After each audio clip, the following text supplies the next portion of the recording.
তাহলে সমাজকে শান্তিপূর্ণ করার গাইডলাইন হচ্ছে আল্লাহ রাসূলের পক্ষ থেকে যে নির্দেশনা আসবে এটা আপনাকে কম্পালসারি টু অ্যাবাইড বাই, এটা মানতেই আপনাকে হবে। এবং রাসূল সাল্লাল্লাহু আলাইহি ওয়াসাল্লাম যেটা শিখিয়েছেন ওইটাই স্ট্যান্ডার্ড, এর চেয়ে আর ভালো করা যায় না। এক সাহাবী বেশি ইবাদত করতে যেয়ে বললেন যে আমি আজ থেকে সারা রাত তাহাজ্জুদ করব, রাতে আর ঘুমাবো না। আরেক সাহাবী বললেন আমি সারা বছর রোজা রাখবো, আমি আর রোজা ভাঙবো না। আরেক সাহাবী বলে আমি আমার স্ত্রীদের কাছে যাব না, আমি সন্ন্যাসী জীবন যাপন করব। তো রাসূল সাল্লাল্লাহু আলাইহি ওয়াসাল্লাম শুনে অপছন্দ করলেন, বললেন তোমরা নাকি এমন এমন বলেছো, আমি তো বিশ্বনবী রাহমাতাল লিল আলামিন, আল্লাহর হাবিব, আমি তো কোনো দিন রোজা রাখি, আবার কোনো দিন রাখি না। সোম বৃহস্পতিবারে রাখি, অন্যান্য দিন তো রাখি না। আবার রাতে আমি ঘুমাই, আবার তাহাজ্জুদও পড়ি, আবার আমি স্ত্রীদের সাথেও মেলামেশা করি। তো আমার এই ব্যালেন্স লাইফ লিড করেও তো আমি আল্লাহর শ্রেষ্ঠ হতে আমার কোনো সমস্যা হয় নাই, তোমাদের কি সমস্যা হলো? সুবহানাল্লাহ। দেখেন, ইসলাম খুব ব্যালেন্সড অ্যাপ্রোচে বিশ্বাস করে, ভারসাম্যপূর্ণ জীবন বিধান। তার মানে রাসূল সাল্লাল্লাহু আলাইহি ওয়াসাল্লাম যেটা শিখিয়েছেন ওইটাই স্ট্যান্ডার্ড। আপনি কি রাসূল সাল্লাল্লাহু আলাইহি ওয়াসাল্লামের চেয়ে বেশি মুত্তাকি হতে পারবেন?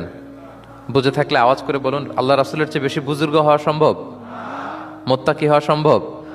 আল্লাহওয়ালা হওয়া সম্ভব? তিনি যেটা শিখিয়েছেন ওইটাই স্ট্যান্ডার্ড। তাহলে আল্লাহ রাসূলের চেয়ে বেশি বোঝা চলবে? ওনারা যে নির্দেশনা দিয়েছেন সেটা মানলেই জীবনের সুখ।